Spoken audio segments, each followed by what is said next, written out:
Assalamualaikum warahmatullahi wabarakatuh. Jumpa lagi sama Arif Khalid 92.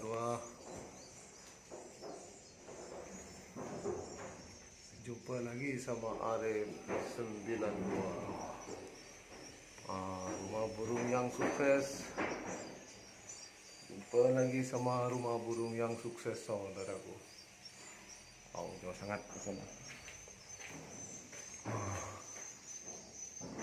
Tengok ini saudaraku. Sudah merata.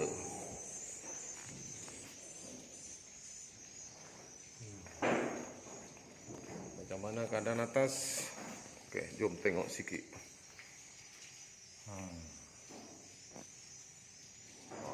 Saudaraku. Tuh.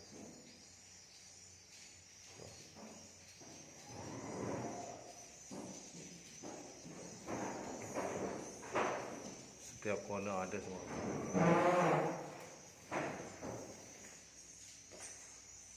Ini saudaraku.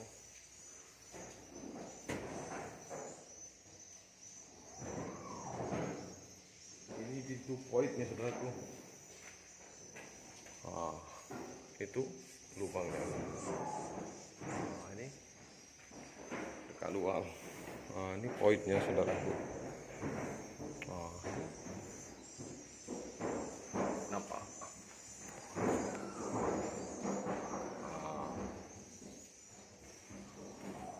Ini.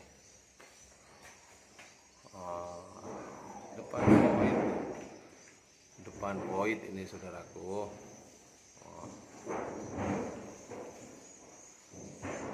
Tuh.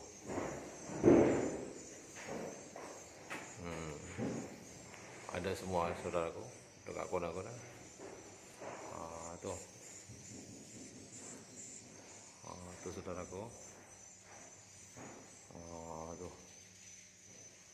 Ada semua. Janji sabar saudaraku, janji sabar, insyaallah. Insyaallah saudaraku. Sarang burung walet.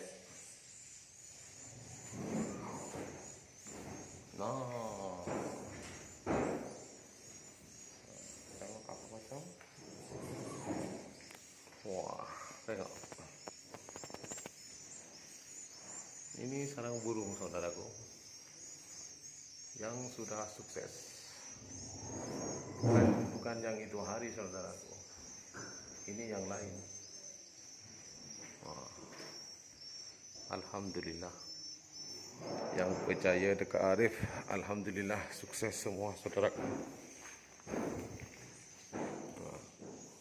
Kan ini pintunya lain saudaraku.